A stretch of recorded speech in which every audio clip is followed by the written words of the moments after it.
बहुत समय पहले की बात है। दो राज्य हुआ करते थे। एक इंसानों का राज्य है जिसमें इंसान रहा करते थे, और दूसरा राज्य मोर था जो कि एक जादुई राज्य था। उसमें बहुत ही खूबसूरत क्रीचर रहा करते थे, और उन क्रीचर में सबसे खास थी मैलेफिसेंट, जो कि एक बहुत ही पावरफुल परी थी। एक दिन मैलेफिसेंट अपने राज्य में एक इंसानी बच्चे को देखती है जिसका नाम स्टेफिन था।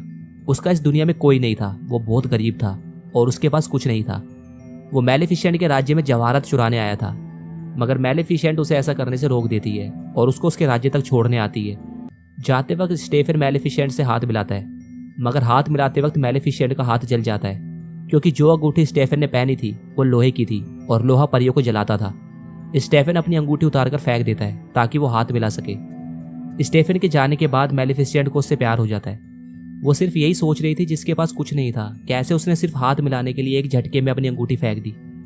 वो छोटा चोर चुराने जवाहरात आया था, मगर चुराकर मैलेफिसेंट का दिल ले गया।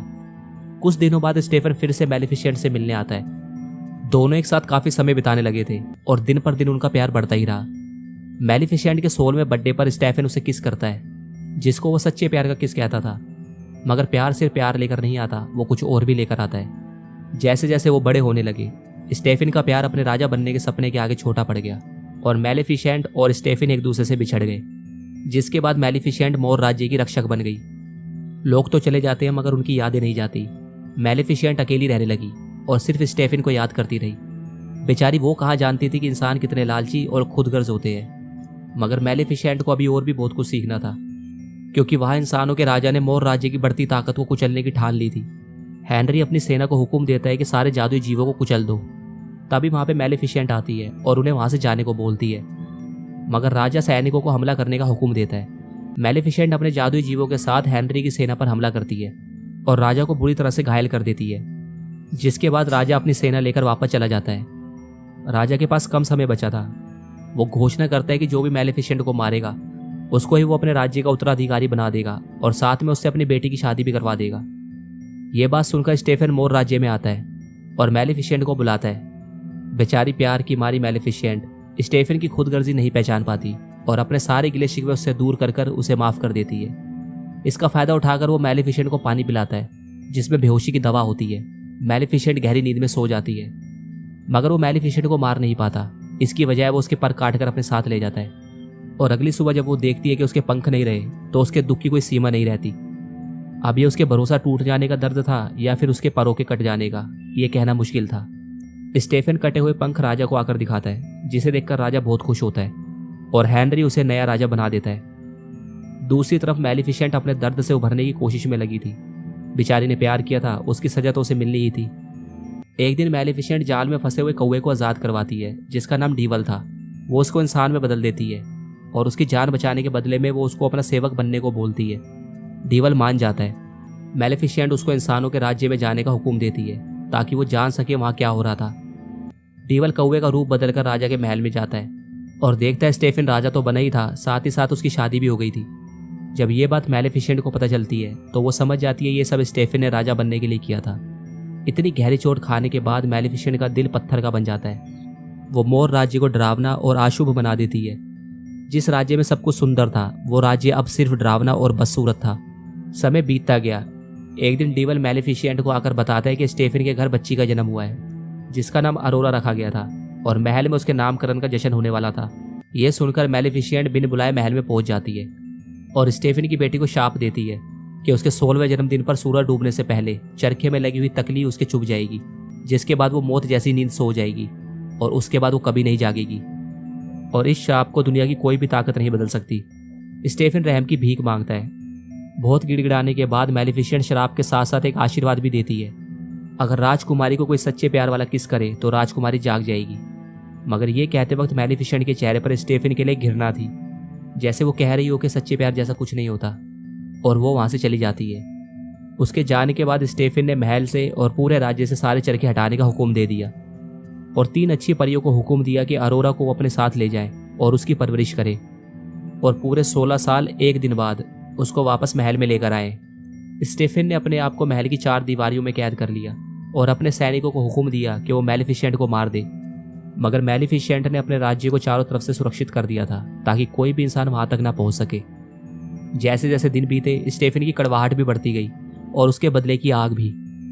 जब बहुत सारी कोशिशें करने के बाद भी स्टेफन की सेना मैलेफिसेंट के राज्य में घुस नहीं सकी, तभी अचानक स्टेफन के दिमाग में एक बात आई और उसने सैनिकों को लोहार को बुलाकर लाने का हुक्म दिया। दूसरी तरफ मैलेफिसेंट ने अरोरा को ढूंढ लिया था। वो अरोरा को बढ़ते हुए देख रही थी। जो परियां अरोरा को लेकर आई थी वो भी इतना अच्छा ख्याल उसका नहीं रख पाती थी जितना मैलेफिसेंट चुपके चुपके रख रही थी। मैलेफिसेंट ऊपर से चाहे जितनी भी नफरत दिखाए, मगर कहीं ना कहीं उसके दिल में अरोरा के लिए कुछ लगाव था। दिन पे दिन बीत गए और अरोरा 15 साल की हो गई। एक दिन अरोरा मैलेफिसेंट को अपने सामने देखती है और मैलेफिसेंट को पहचान लेती है कि मैलेफिसेंट वही है जो बचपन से उसे दूर से देखा करती थी। अरोरा उसे परी माँ कहकर बुलाती है। माँ शब्द सुनकर मैलेफिसेंट के दिल में अजीब सी खुशी का एहसास होता है। वो अरोरा के साथ अच्छा समय बिताने लगती है और इसी दौरान उसे एहसास होता है कि वो अरोरा से नफरत नहीं करती। इसलिए वो अपने शराब को वापस लेने की कोशिश करती है, मगर शराब वापस नहीं होता, क्योंकि मैलेफिसेंट ने ही कहा था दुनिया की कोई भी ताकत उस शराब को वापस नहीं ले सकती। और दूसरी तरफ मैलेफिसेंट से बदला लेने की चाहत में स्टेफन पूरी तरह से पागल हो चुका था। और ये पागलपन इस हद तक था कि वो अपनी मरती हुई बीवी को देखने भी नहीं गया। वो दिन रात शराब के खत्म होने का इंतजार करता था। वो जानता था जिस दिन शराब खत्म होगा उस दिन मैलेफिसेंट जरूर आएगी। कुछ समय बीतने के बाद अरोरा 16 साल की हो जाती है और एक दिन बातों ही बातों में वो मैलेफिसेंट से पूछती है क्या वो हमेशा के लिए उसके साथ मोर राज्य में रह सकती है। मैलेफिसेंट तो खुद अरोरा से बहुत प्यार करती थी, तो वो उसे मना कैसे कर सकती थी। वो हाँ कहती है। अरोरा ये कहकर वहां से चली जाती है कि वो अपनी तीनों आंटियों से इस बारे में बात करेगी। अपने घर पर जाते वक्त अरोरा जंगल में खूबसूरत राजकुमार फिलिप से मिलती है और दोनों को ही पहली नजर का प्यार हो जाता है। उसके बाद अरोरा अपनी आंटियों के पास आती है और जब अरोरा मैलेफिसेंट के साथ रहने की बात करती है तब उसकी आंटियां उसको सब कुछ सच बता देती है। सच जानने के बाद अरोरा मैलेफिसेंट के पास आती है और रोते हुए मैलेफिसेंट को बुरा भला कहती है और वहां से भागती हुई सीधा अपने डैड स्टेफन के पास आती है। मगर स्टेफन उसका स्वागत नहीं करता, बल्कि उसे कमरे में बंद करने का हुक्म देता है ताकि वो आराम से मैलेफिसेंट की मौत का प्लान बना सके। कमरे में आने के बाद श्राप अरोरा को अपनी तरफ खींचता है। वो महल में नीचे बने तहखाने में आती है जहां पर टूटा हुआ चरखा रखा था। चरखा अपने आप ठीक हो जाता है। अरोरा चरखे पर बनी तकली अपनी उंगली में चुबो लेती है, जैसे ये सब उसने नहीं किया हो, किसी शक्ति ने उससे करवाया हो। अरोरा वहीं पर गहरी नींद में सो जाती है।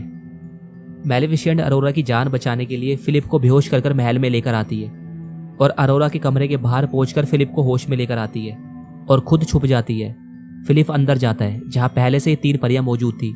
जब उन्हें पता चलता है कि फिलिप एक राजकुमार है और वो पहले भी अरोरा से मिल चुका है, तो वो उसको अरोरा को किस करने को बोलती है। किस करने के बाद भी अरोरा होश में नहीं आती। ये देखकर परी फिलिप को बाहर ले जाती है। उनके जाने के बाद मैलेफिसेंट अंदर जाती है और रोते हुए अरोरा से माफी मांगती है और एक माँ की तरह उसका माथा चूमती है। इससे ज्यादा सच्चा प्यार क्या हो सकता था। अरोरा होश में आ जाती है और जब वो दोनों वापस मोर राज्य जाने की कोशिश कर रहे थे तब एक लोहे का जाल मैलेफिसेंट पर आकर गिरता है। ये देखकर मैलेफिसेंट डीवल को ड्रैगन बना देती है। ड्रैगन मैलेफिसेंट को जाल से मुक्त कराता है और सैनिकों से लड़ने लगता है। मैलेफिसेंट अरोरा को भागने को कहती है। अरोरा के जाने के बाद सैनिक ड्रैगन को जंजीरों से जकड़ लेते हैं और मैलेफिसेंट को चारों तरफ से घेर लेते हैं। तभी स्टेफन वहां पर आता है जो लोहे का सूट डाले हुए था। वो मैलेफिसेंट पर हमला करता है। मैलेफिसेंट की शक्तियां लोहे के कारण कम हो गई थी। दूसरी तरफ भागती हुई अरोरा एक कमरे में आती है जहां पर मैलेफिसेंट के पंख रखे थे। वो बुरी तरह से फड़फड़ा रहे थे। वो उन पंखों को गिलास के केस से बाहर निकाल देती है और इससे पहले कि स्टेफन मैलेफिसेंट को मार पाता, वो पंख सीधा मैलेफिसेंट से आकर जुड़ जाते हैं। मैलेफिसेंट उड़ती हुई बाहर जाने की कोशिश करती है, मगर स्टेफन उसके पैर में जंजीर डाल देता है। मैलेफिसेंट उसको भी साथ उड़ाती हुई खिड़की तोड़कर बाहर निकल जाती है। महल की छत पर आने के बाद मैलेफिसेंट स्टेफन को मारती है। वो चाहती तो स्टेफन को जान से भी मार सकती थी, मगर ना जाने कि वो स्टेफन को मार नहीं पाती। शायद इसलिए क्योंकि उसने कभी उससे प्यार किया था। वो उसे माफ कर वहां से जाने लगती है, मगर स्टेफन उसके पंखों को पकड़ लेता है और उसको लेकर महल से नीचे कूद जाता है। मैलेफिसेंट अपने आप को बचाती है। वो तोड़ सकती थी इसलिए वो बच जाती है, मगर स्टेफन सीधा नीचे आकर गिरता है और इस तरह उस खुदगर्ज और लालची इंसान का अंत होता है। अगली सुबह मैलेफिसेंट अपने राज्य के चारों तरफ लगी कांटों की दीवार हटा देती है और उसने अरोरा को दिखाने के लिए कि बरसों पहले मोर राज्य कैसा हुआ करता था जब मैलेफिसेंट सिर्फ एक बच्ची थी और उसका दिल खुशहाल था। वो पूरे राज्य को वैसा ही बना देती है जैसा वो था। एक बार फिर खुशियां लौट आई थी। इसके साथ ही मैलेफिसेंट ने अरोरा को मोर राज्य की रानी बना दिया था और साथ ही दोनों राज्य को एक कर दिया था। ये देखने के लिए फिलिप भी वहां पर आया था। तो ये थी मैलेफिसेंट की कहानी, जिसने सच्चा प्यार पाया भी तो उस इंसान की बेटी से जिससे वो सबसे ज्यादा प्यार करती थी, और उसने उसे सिर्फ कदम कदम पे धोखा ही दिया।